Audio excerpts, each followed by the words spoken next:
Hello friend, চলে এসেছি আরও একটা ভিডিওর সাথে। আর বাবাই তো ভাত খাওয়ানো কমপ্লিট হয়ে গেছে। আর এদিকে আমি নেভি ব্লু কালারের শাড়িটা পরেছি।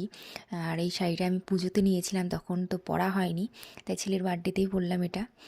আর ব্লাউজটাও তো তোমাদের দেখিয়েছি যে কেমন করে কি বানিয়েছিলাম, কেমন হয়েছে অবশ্যই কিন্তু জানিও। আর আমার সব পুরো কমপ্লিট, মানে সাজ, মানে শাড়িটাও পুরো নিজে পরেছি, কোনো পার্লার নিইনি, নিজে নিজেই সাজার চেষ্টা করেছি যতটা পেরেছি, যতটা পারি নিজেই করেছি।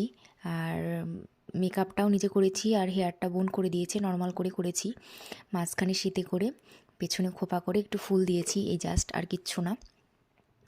তাও অনেক বেশি বলে সেজে ফেলেছিলাম আমি, অনেকে বলছিল, শুনেছি বেশি সেজে ফেলেছি, এরকম বলে বার্থডেতে সাজে না, কিন্তু আমি কিন্তু দেখেছি বার্থডেতে অনেকেই এরকম সাজে। সেই জন্য আমারও ইচ্ছা হয়েছিল এরকম, আমার মানে অনেকেরই স্বপ্ন থাকে যে এটা করব ওটা করব, সেরকমও আমার একটা ইচ্ছে ছিল, এইরকমভাবে আমি সাজবো। সেম ওইরকমভাবে সেজেছি, খুব বেশি কিছু না, তোমরা দেখেই বলো যে আমি খুব বেশি সেজেছি নাকি। আর সব কিছু কমপ্লিট, এখন সিঁদুরটা পরা হলেই হয়ে যাবে। আর এদিকে আর বাবার বাড়ি থেকে সবাই চলে এসেছে। এটা হচ্ছে এখানে সবাই আছে, ছোটো কাকিমা, বোন, দুই বোন, বোনাই, তারপর আমার সেজো কাকিমা এসেছে। আর ওটা দেখতে পাচ্ছ, ওটা হচ্ছে আমার সেজো কাকিমার ছেলের মেয়ে, মানে আমার দাদার মেয়ে ওটা। আর এখন পুরো সাজ প্রায় কমপ্লিট। আর ওইদিকে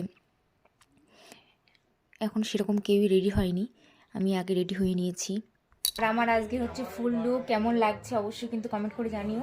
আর মানে ভিডিও করতে পারছি না, এইরকমই ঘুরে সবাই মিলে দেখো বসে আছি, সবাই লজ্জায়